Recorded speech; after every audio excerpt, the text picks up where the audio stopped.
I'm really excited to be here with you all today, and we're gonna be having the second of our Home in Tacoma Cafe Series conversations today, and really excited. I have an incredible duo of panelists joining me today. I have Ryan Givens and Lauren Flemister, and just a quick background on the two of them.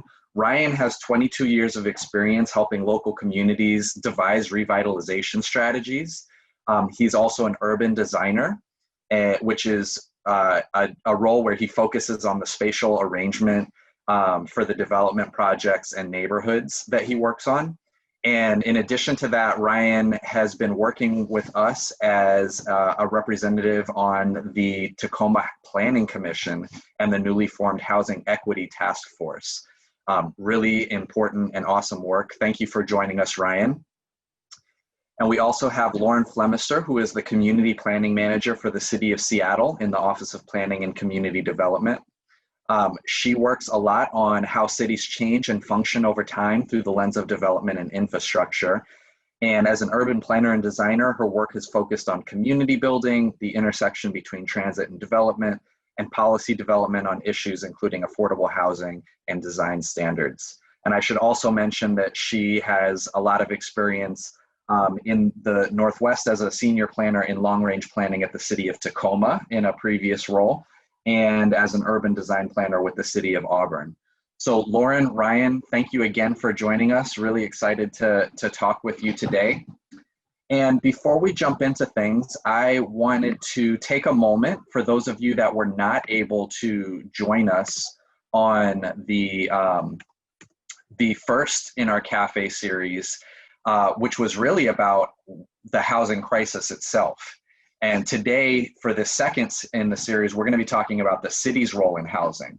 So for those of you that didn't get to hear the first conversation about the housing crisis, I just want to take us on a quick trip back and talk about the housing crisis in general and say that, you know, there are housing actions that we have in mind with this Home in Tacoma project that are set to meet multiple goals, right? Creating an inclusive, livable, and prosperous city, planning and preparing for growth, prioritizing equity and anti-racism, and being a cost-effective and accountable government. So there's a lot going on here, and you can see all those plans that are interrelated to this work on the right.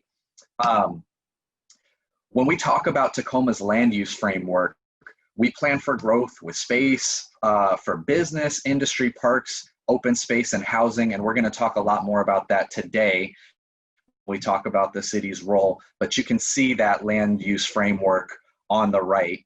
And one of the things that we talked about in the last session was this map on the right that you see here, which is a representation of all of the land in the city of Tacoma that is currently zoned as single-family detached residence zoning only. And that's about 3/4 of the land supply in our city. And the reason we were talking about that is that having 75% of our city zoned as only single-family detached residential really limits our ability to improve housing supply choice and affordability. And that's a big part of what the Home in Tacoma project is looking at. And so missing middle housing can fit in with the scale of single-family housing. And that's what we really want to talk about is missing middle housing. So what is missing middle housing? Well, when we talk about housing, a lot of times people that are not as steeped in the housing world as you might be, think about it in terms of these two ends of the spectrum that you see on either end of this diagram, which is detached single-family houses or large multifamily apartments. But there's all these housing choices in the middle that we don't see as often. Everything from duplexes to courtyard buildings to townhouses. And so you can see examples of what some of those housing choices that make up the missing middle look like here. And so you can see they look very different than you might think. They are at different scales, and you can find them interspersed in neighborhoods throughout Tacoma right now, as in addition to throughout other cities. So when we talk about missing middle housing, these are the types of housing choices that we talk about. Now, in addition to those missing middle housing types, we also know that medium scale housing is necessary in a walkable distance to transit. So the reason for that is When we build close to our transit opportunities, we lower transportation costs. We make amenities more attainable for more people, like shopping and other destinations. And they serve as a transition to lower scale density in neighborhoods like those missing middle housing choices that you just saw, and detached single family homes. So with that, I'll just finish up my introduction by saying we wanted you to have a sense of what the timing of the Home in Tacoma project is. And right now we are in the phase that you see at the top, which is everything from now until April, where we're doing engagement such as this, publicly reviewing the draft of the comprehensive plan changes. So that's any changes to the zoning and land use framework that we'd be talking about. And then the Planning Commission that Ryan sits on is going to be giving recommendations at the end of that period. And that's going to lead us into those recommendations being reviewed by council sometime between April and June, and council taking action on what their decision is. And once that action is taken, that takes us into the last phase of this from July to the end of the year, which will be developing zoning and standards that relate to those recommendations and the actions that they're taking. So if you want to learn more about the project itself, including a story map, recordings of these Cafe Series discussions, and other meetings, you can find all of that at the City of Tacoma's Home in Tacoma webpage, which you can see there on the right side of this slide. And you can also take the Housing Choices Survey, see other project updates, or provide comments at that same site. So we'll be putting that site into the chat, and we are really just looking forward to you engaging with us today and moving on into the future. So with that, Lauren, Ryan, I really want to just start off by asking our first question for a discussion today, which is, who are we actually planning for? We're talking about planning and making these zoning decisions. Who do we actually plan for when we do this? And Ryan, I'd like to start with you. Okay, well, thanks for having me. And I just want to say that both Lauren and I, we're both Tacoma residents. So this is something that's really close to our hearts and we're pretty passionate about. But this is an important question that I always ask myself, and I try to get my colleagues to think about this when we're trying to solve a problem, is like, who are we planning for? So we're not only planning for the people that are here today and the most vocal people, but also maybe the people that aren't born yet and the people who want to live here. We need to think about our youth. They're going to grow up and they're going to have their own households and families. We're all aging, so we're going to have different needs as we get up in age. And then historically, the people who haven't been at the table, that have needs, that have aspirations for your cities, we need to make sure that they're involved in that conversation. So when we plan for our cities, we really have two choices. We can just let the market handle all our problems or respond to our problems, or we can be proactive. And that's exactly what City of Tacoma is doing. So historically, whenever we try to address an issue, and in this case, it's housing, we have a community meeting, we invite the people, and it's usually the folks that already live there, that already have housing, and then the process just reflects those perspectives. We're trying to change that. So we're trying to get people that maybe aren't lucky enough to live in a particular neighborhood to speak up and say what their needs are. So I think that's a very important component whenever we think about who we're planning for. Really interesting. And when you say we need to plan for people that are not here yet, that really reflects what we talked about in the first discussion series, which is that our region is growing really quickly. And we just don't have the housing supply currently to deal with that growth. And so that makes a lot of sense in terms of what we talked about, why this is a housing crisis and who we need to plan for. Lauren, I'd like to ask you the same question. What would you add to that in terms of who we plan for?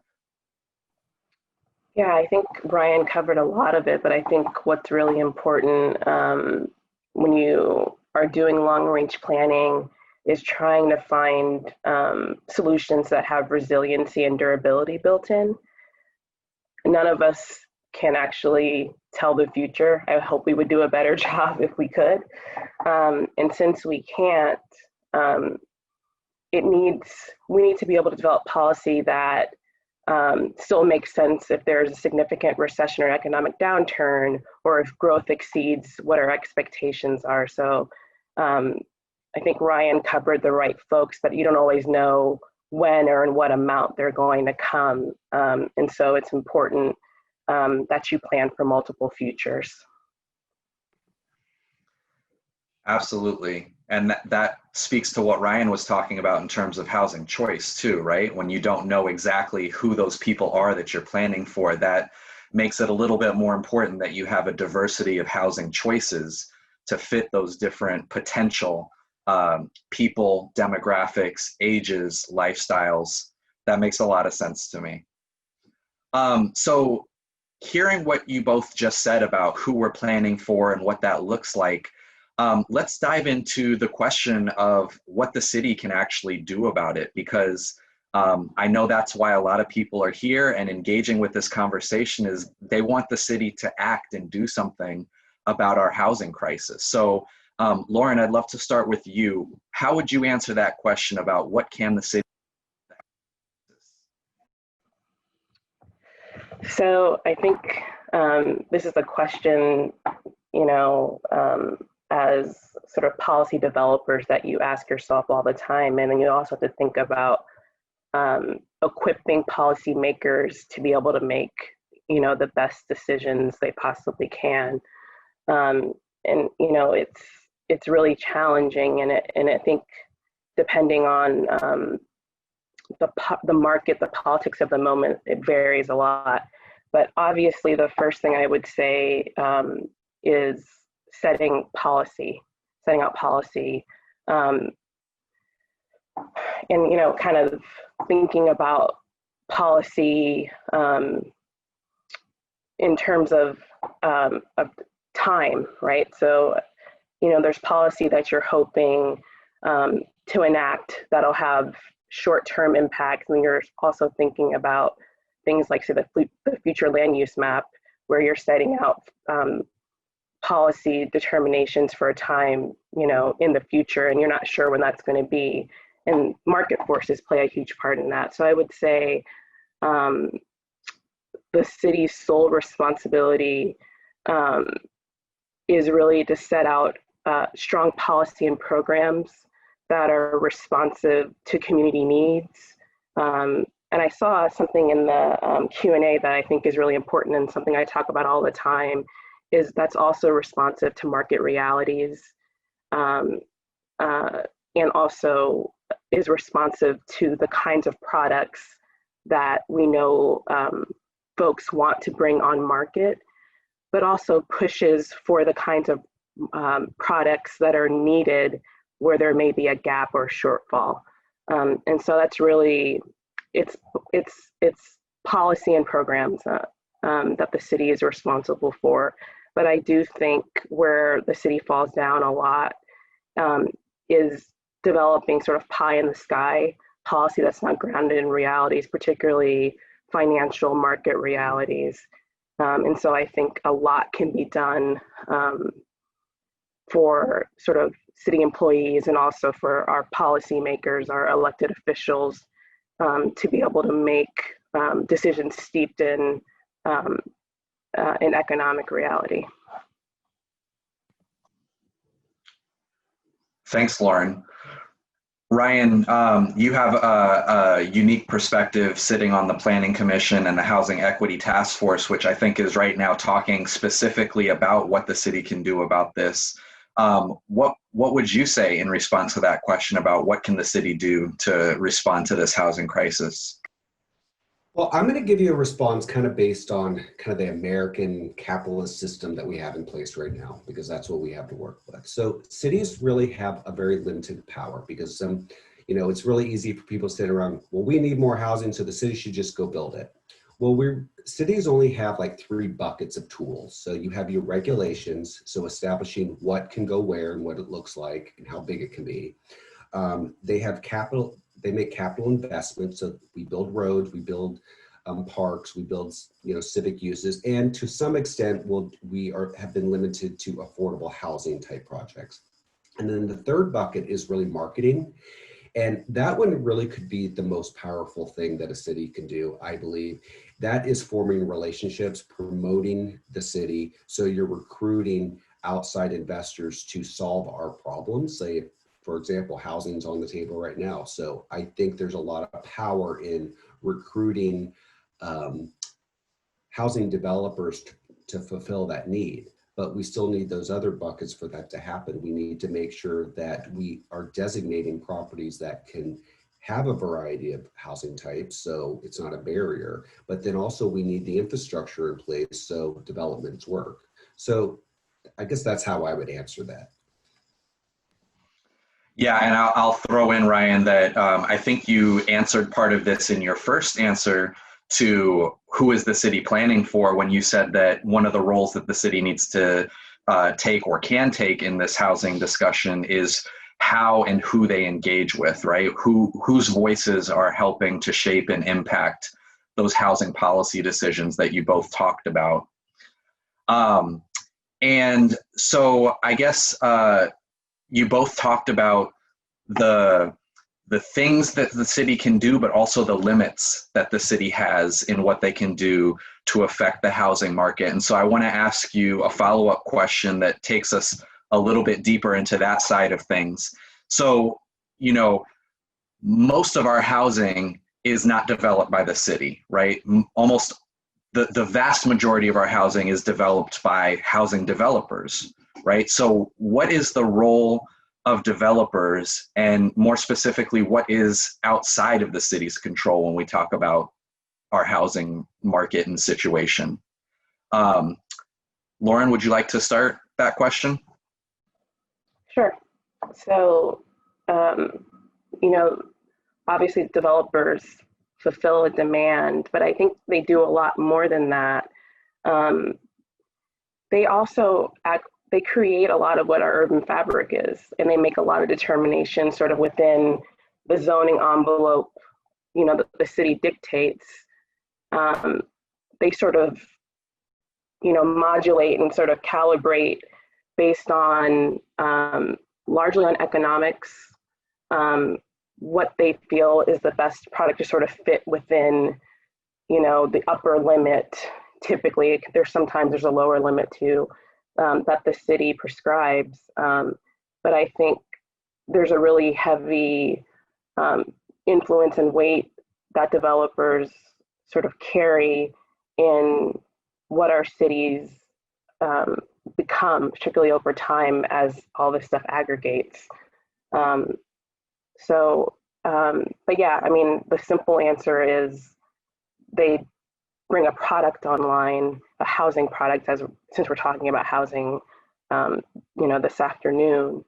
But it's much, much more than that. I know Ryan has some good points about sort of the legacy developer versus others, and I'd love to hear him talk about that.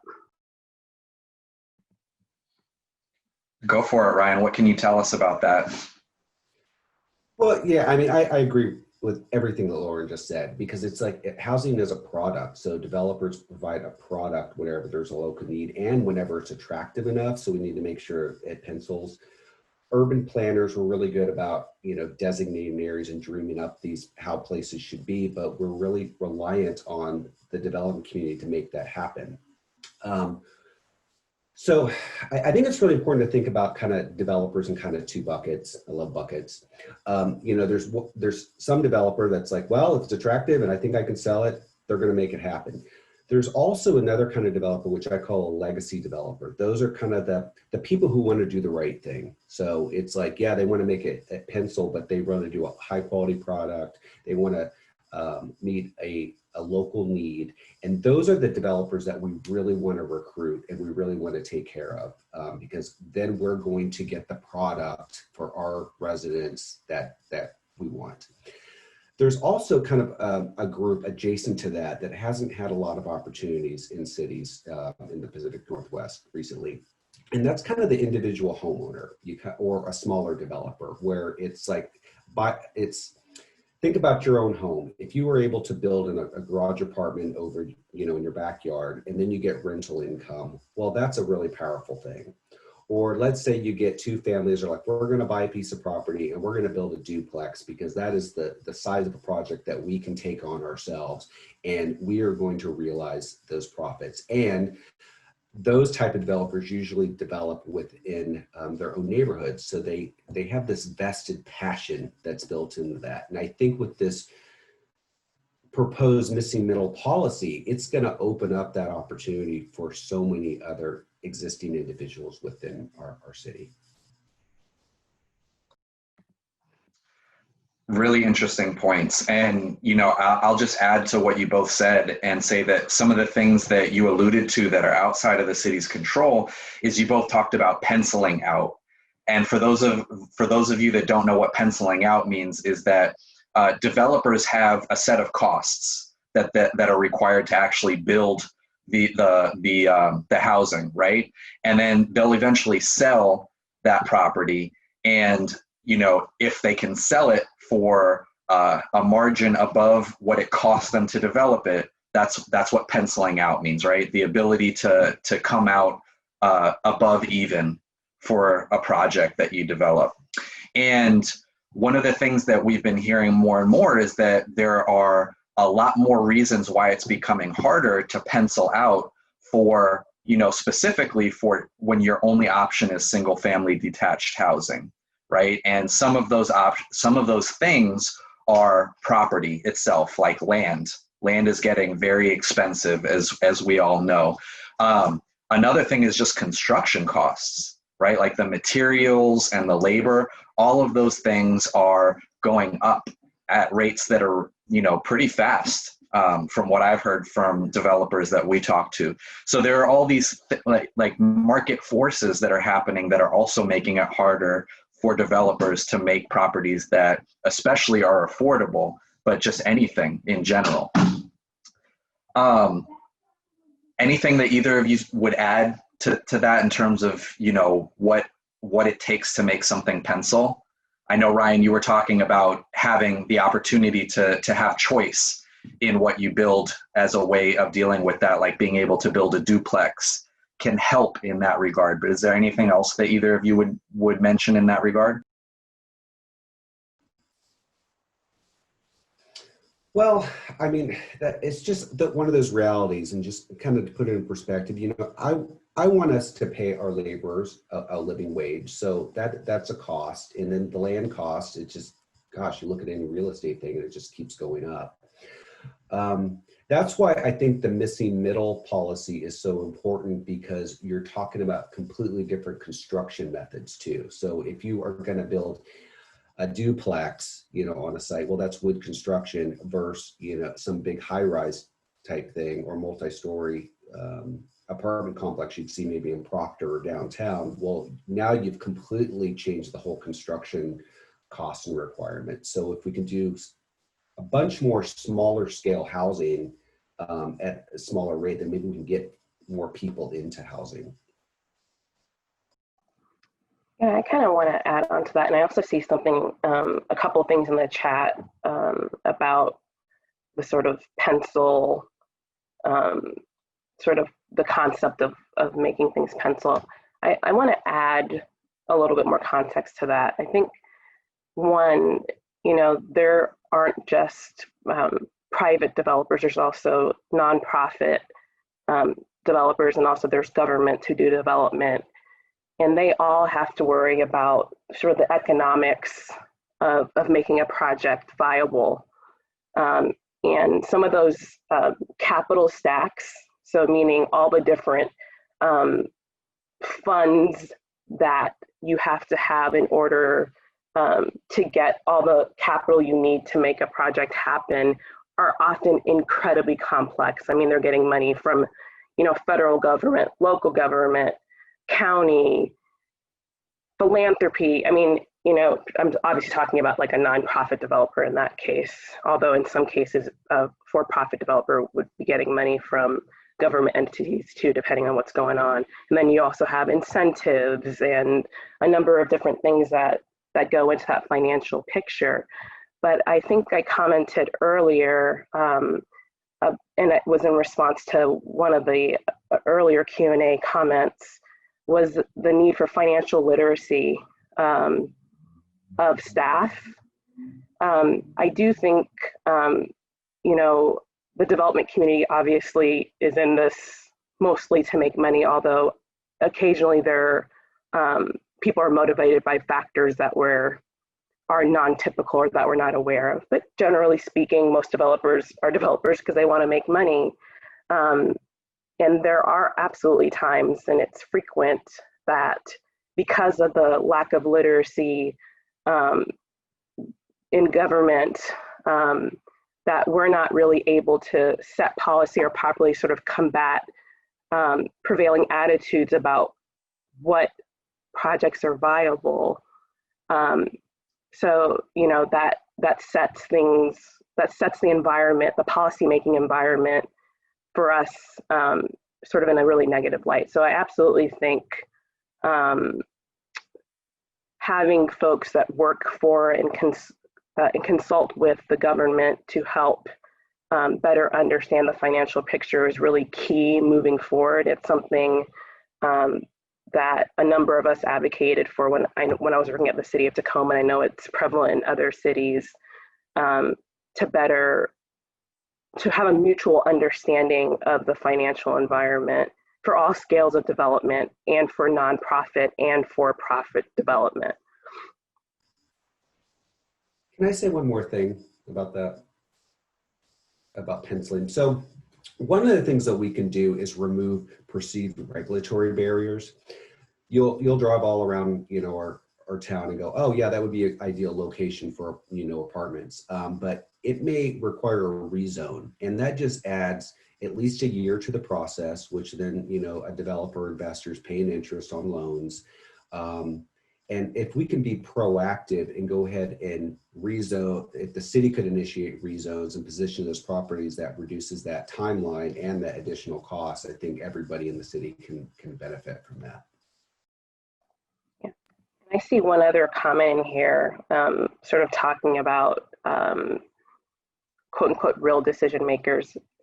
Yes, the developers have to get financing from somewhere. So yes, the financing comes from folks who can lend money, which is often banks, almost always banks. Also, there's also investors that may be at the table as well, that are another middle person in this whole process. For example, like a lot of people who are doing things like flipping have investors that they go to that are then going to banks. So there may be many middlemen or middlewomen, right, in the process between a project getting done and a developer. So that's a good point worth mentioning. Thanks. So I want to sort of change the subject really quickly and talk about something else that we touched upon earlier, but it's the community's role, right? So when we're talking about these changes and actions that the city can take, how do we clearly outline the role that community can take in helping the city move to moving or taking action on these roles that we've been talking about? Ryan, can I start with you in what you think the community's role is in these city actions? I would say speak up and get and participate in the process, you know, as much as you can, because, you know, being on planning commission, whenever we form our recommendations, we want to make sure that they are responsive to what we heard, because, you know, I want it to be something that everyone in the community is like a part of. So everything from, if there's a survey, take the 5 minutes and submit something, attend planning commission meetings, attend neighborhood workshops. That's really important. Your neighborhood councils are also a really good way for us to learn about issues that maybe we weren't even kind of monitoring. So that would really help, you know, at least planning commission and our other decision makers in the community kind of learn what you expect. But then the second part of it is to be very engaged to whenever a development proposal comes to your neighborhood. You know, a lot of development proposals, there you are allowed to submit public comment. So then that helps staff kind of put on approval conditions or something like that to make sure that projects are more compatible and compassionate with the setting that they're located in.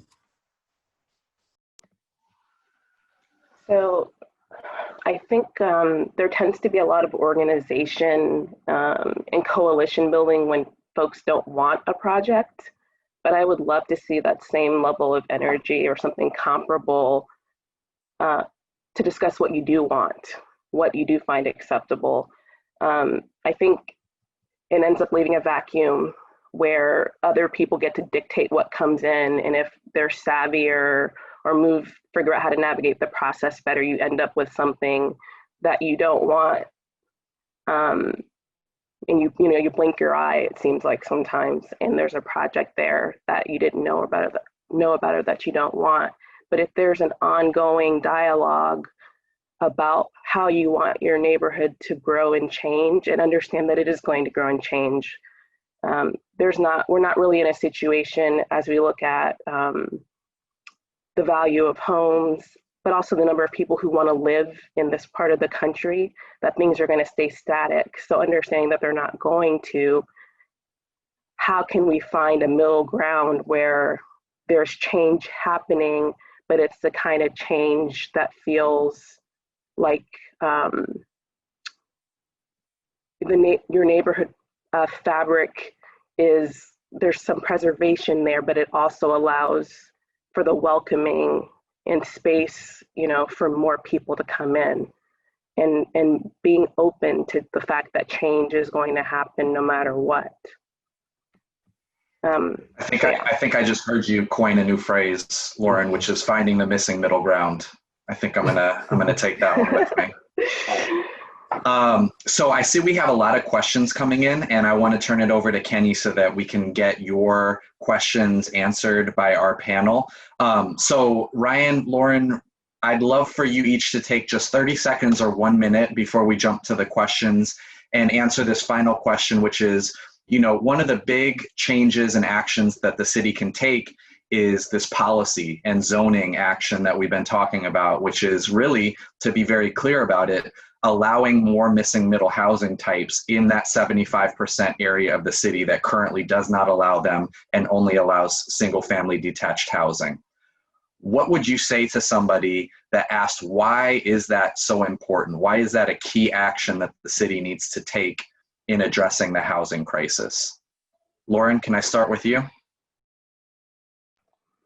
Yeah, I think kind of back to thinking about the diagram that went up before, I think people think about things in the polar opposites, but actually what makes the most sense in communities like Tacoma and like Portland and like Seattle, where you have such a heavy single family zoning footprint, is to figure out how to slowly integrate housing into that fabric.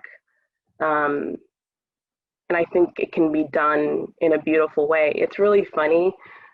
I think most of us have recognized this at this point, but if you look at most of the cities in America that you love and that you think are beautiful and that you wish you could live in, they actually have missing middle housing in them. They actually have multifamily, sometimes large scale multifamily housing. They have duplexes, they have six packs and fourplexes, and it feels good. And to Ryan's point earlier, part of the reason why is because there was sort of a pride in building at that time. There was an emphasis on quality. And so I think if we can be open to change and understanding that change doesn't mean destruction, I think there's a lot of really cool possibilities to have our neighborhoods change over time and it not be jarring or cheaply done or destructive. And it can be about community building. And I would add one other thing too, and it was also a comment on the Q&A. And as a community planning manager, I think about this a lot. It's not just about housing, it's about creating neighborhoods and communities and places. And that involves a lot of other things. Ryan mentioned infrastructure and how incredibly important understanding what the real cost of infrastructure, what all those various costs are, but also understanding the things that make a life. It's going to the grocery store, it's picking up, dry cleaning, it's going to the corner bottle shop or going out to dinner with your family and figuring out how all of those things integrate into our neighborhoods. And those things are not single family houses. Like there's lots of room to have different kinds of development in our neighborhoods, and it feels like a place you want to be and want to live and grow with your family and friends for the long haul. Thanks, Lauren. Ryan, what would you say? Wow, that was pretty powerful to go after what Lauren just said. Well, I would just say that, good design can do really great things, because if we are going to have we need additional housing, but, where are we going to put them? Well, if we design them correctly, they can just be very gentle in our existing neighborhoods. So, people who aspire to live in a certain neighborhood but aren't lucky enough to buy a 2,000 square foot house now can have that opportunity to do that. So that's what I'm hoping that we can achieve through this major policy decision and discussion. Awesome, thank you. So Kenny, I want to bring you back into the fold, and what questions are we getting from our audience? Hey everybody. We don't have a lot of time yet left, so let's do kind of a lightning round version of this. Jacques, I think this is at the heart of everything we're doing today. This question is, it was a response to Lauren's comment before, from Mary. What is the best way to advocate for what we do want? Well, right now, because of the point in the process that we're at with some of these changes, I would say going to that Home in Tacoma project site and seeing how you want to engage is one way. And then Ryan, you can give more information about how they can engage with either the Planning Commission or the recommendations once they go to council. Yeah, I would just say participate in anything that comes before the Planning Commission, because right now we're trying to right size what our recommendations are. So you can tell us what scares you or what you're really hopeful to see in your neighborhood, so we can work with that and come up with that right policy.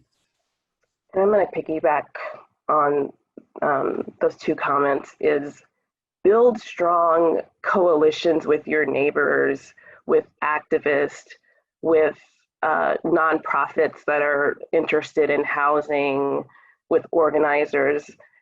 I mean, we've seen this is not unique to housing, and it's not unique to Tacoma, is you have to be able to generate leverage, and you have to be able to have enough of a critical mass and enough power and knowledge to be able to hold your elected officials accountable.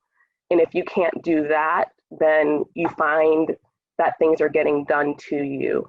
Government isn't the best at listening to community and putting the community first. It's something that, is a constant battle. And there's, I think all of us on this panel know how difficult it is to try to push for more community involvement when there's values mismatches with your boss or elected officials or what have you. It's challenging. But I would say the things that I've seen that have worked the best with government is when community is organized and they're able to, even though they don't exactly agree on everything, they can agree on the major points enough to be able to apply pressure. So that's what I would recommend. Lauren, I'm going to ask you this question, but if it's something City of Tacoma staff should cover, throw it to Jacques. Because this is from Carolyn. Because the poorest of our community need housing to get off the street, and this will require subsidies, are there ways that we can develop policies that preserve land and tax incentives just for low-income housing? And as a follow-up, there were numerous questions about land trusts. I don't know if you could throw that in there too. Yeah, that's really, that's a great question. And I think what I'll say there is I think largely that's been a political will problem. Obviously, budgets are a moral document. That's something I think about all the time, and how people choose to allocate those funds, speaks volumes about not only what they value, but the things that they fear. I think there's a lot of fear to really double down and invest in housing that's going to help the least of us, because it's expensive. I mean, I just think the net is it costs a lot of money, and the money has to be pulled from other places like probably policing and other public safety and a number of different things that would be really challenging to pull money from. But absolutely, there's a number of examples all over the nation of community land trusts, but I will tell you that almost all the ones I can think of had a really, really strong community push. And in some cases were started by nonprofits and community activists that got the ball rolling, and then government got on later.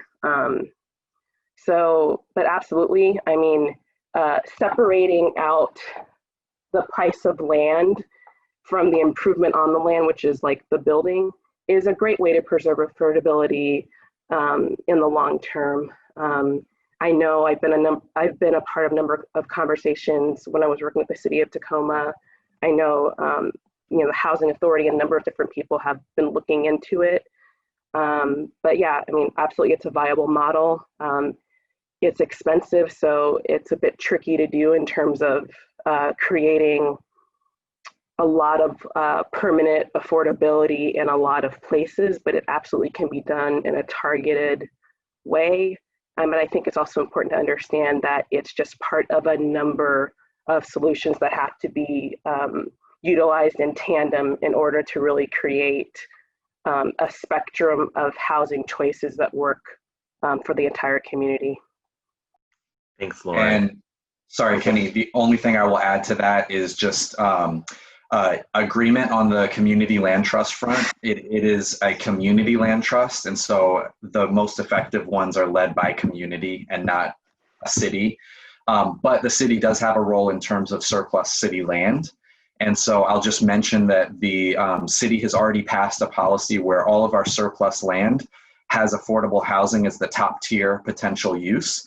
And so there's a real priority given to any use of that land that would then bring affordable housing online. And that is the highest priorities for the most at need, which are the lowest income. So again, it's a piece of the solution because that unto itself does not solve the problem, but it is a piece of it.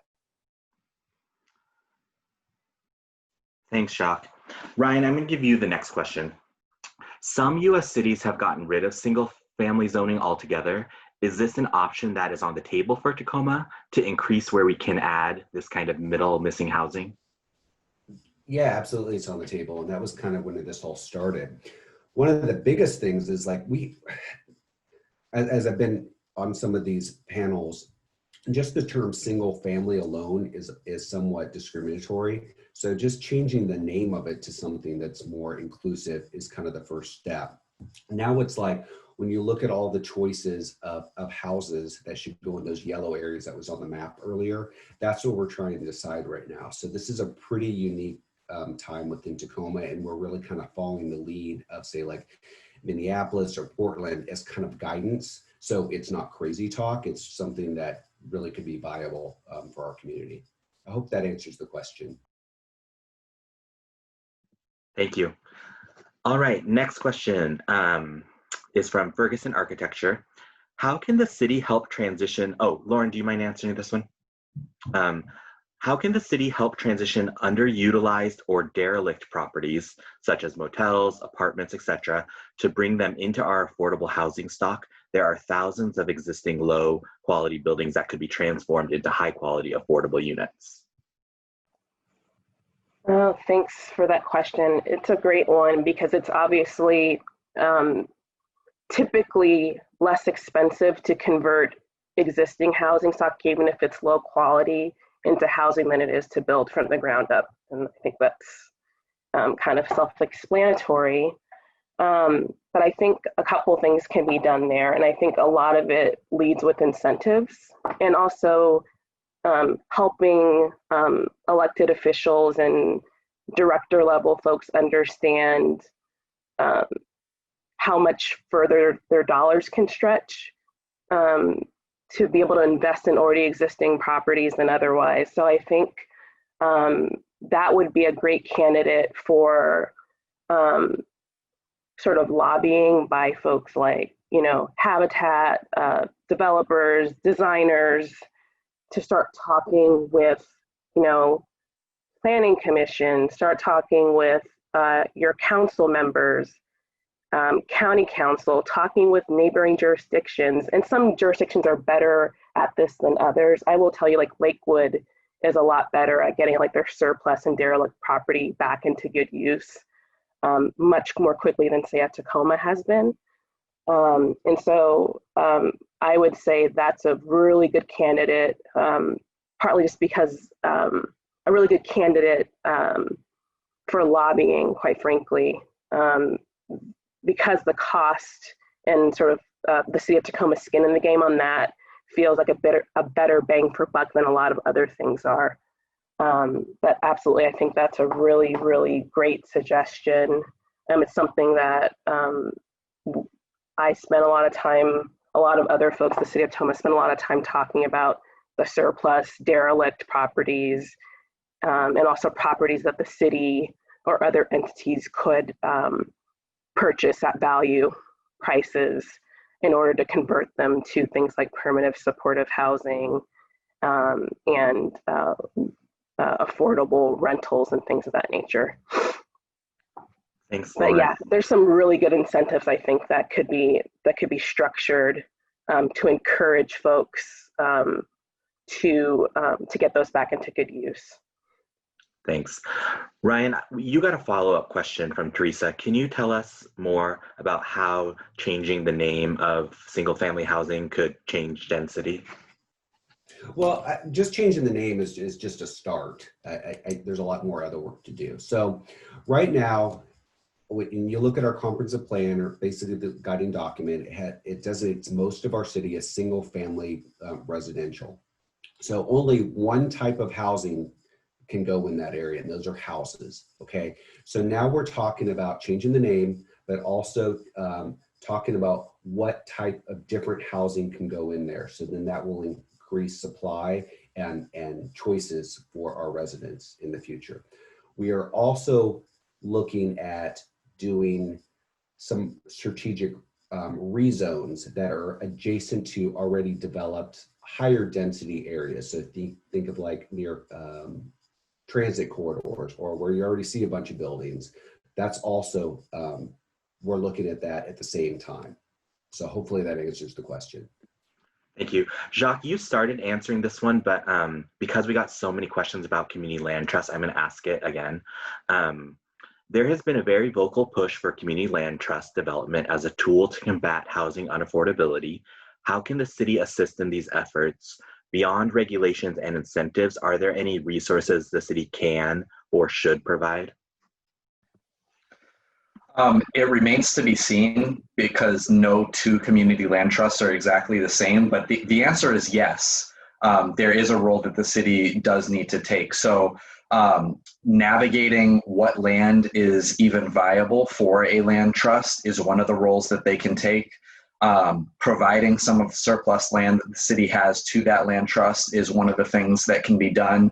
Rezoning existing land to accommodate uses for a land trust once it develops is another role. And then, you know, having the staffing and knowledge to just help navigate what land is usable for what type of project, figuring out where land could be done as part of a community land trust. All of that is something that I think a city can and should take part in. And so if there are folks that are working on that, you know, we would just really encourage them to contact us at the city so that we can work together in partnership, because that is a shared goal in terms of having community land trusts that support affordability moving into the future. Thanks, Jacques. We're running out of time. Just so folks know, if you want to see the questions that have been asked, you can press that Q&A button and look under answered. Even if we didn't get to them, I'm posting them there just so you can see that we're being transparent. And I'm very selfishly going to choose a community engagement question because that's my job at the city. Lauren, this might wrap this up. This also has to be your goodbye comment because we're running out of time. But can we, resident asked, can we switch up that question from how should the community engage to how can the city or developers better engage with the community? Can you give your thoughts on that? Yeah, it's a really good question. I particularly want to focus on the developer part and this something the city can do. I think you've seen across the country a lot of cities requiring, so like statutorily, requiring developers to engage with community, not only through commissions and boards, things like, you know, design review boards and things, or design commissions, but also requiring a certain level of engagement with the neighborhoods they want to build in. And that's in sort of permit issuance is conditional upon certain number of meetings and engagements with community over time. I would just hazard that you don't want to do it in such a way that it overly slows somebody down, but you absolutely want to require that not only do developers engage with community, but they also have to show that they've listened and responded to the things that they've heard from community. Obviously, the people who live in a neighborhood are experts on where they live, and they know better than anyone else what their needs are. And so it's important to create a process where there's a dialogue and a back and forth and an opportunity for community to help inform a project to make it better than it would have been without that input. Thanks. And do you have any closing thoughts before we go? And then we're going to pass it on to Ryan to give your closing thoughts too. Yeah, I'd like to thank the tremendous amount of people who signed onto this and for your passion and for caring. And I would just encourage folks to continue to hold government, from city staff to elected officials, accountable. And again, to organize, build strong communities that have a strong voice, so you can start being clear and effective about what you want to see happen in your neighborhoods. And in my job, I can help point you to some folks if you're unsure of where to get started. My contact is in the chat. Ryan, can you give us your closing thoughts? If there's anything that you didn't get to talk about that you want to throw out there, this is your moment. You're on top. Oh, great. Well, I guess my wish for our city is I wish we would do more neighborhood scaled planning, to go to individual neighborhoods, go to individual corridors, and really take, you know, a block by block, property by property kind of approach to how we want to grow. We have limited resources, so that's why we're doing this, you know, as a citywide kind of initiative, but I would like us to see more of that. And when we do it, when and if we do neighborhood level planning, I would like residents, also people who, you know, aspirational residents who would like to live there, and then also developers, all at the table at the same time as we're planning for these great places. So we form relationships. I think relationships is so important. I think, you know, the tone of the country has been very cynical, you know, in the last few years. And I think if we start, and I know it sounds kind of cheesy, but if we just start listening to each other and being nice to one another, I think that we can, you know, get to these goals are a lot easier. So I guess that's my closing comments. Thanks so much, Ryan. I have a closing comment too, because we had a comment from Teresa who said, would the city consider training community members in what they can and should ask for from developers? I love that idea. Teresa, I'm going to reach out to you if that's all right. I think that's such a good idea. And I'll probably need help from Ryan and Lauren, because that's not my specialty, but I love that. So, and we did not get to our questions. We had dozens and dozens and dozens of questions. If it's burning in your mind and your heart, and you still need an answer, we're happy to get it to you. Elliot Barnett is one of the leads on this project, actually the lead. Elliot, would you throw your name in the chat? Y'all can email Elliot, and he'll get you every answer that you need. And I'm going to let Jacques say goodbye to everyone, but just remind everybody that our next Home in Tacoma Café Series event is on January 28th. Jacques will tell you what we're talking about, because I don't know. And I put my contact so you can reach out if you have questions about the event. I'm going to stay for about 15 minutes after, if folks have just further comments about this format in particular. I can't really answer your policy or program or smart questions about housing, but I can tell you about Zoom and how this event went, and I have to stay on longer to copy and paste, so we make sure we document everything that you said. Loved all your ideas, and I'm going to give one more thank you to Lauren and Ryan, but I bet Jacques is going to too. So Jacques, say goodbye, tell us about the next event, and thank our incredible panelists. Absolutely. And never too much thanks for Ryan and Lauren for sharing their time and wisdom with us today.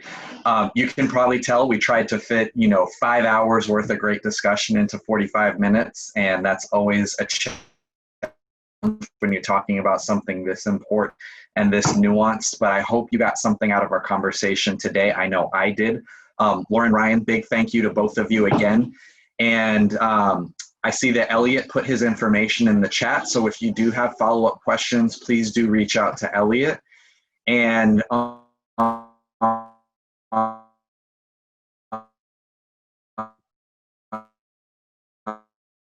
Jacques lost his connection at just the right moment, so I'm going to mute him. our next, Maybe he's here, maybe he's not. final in the Cafe Series.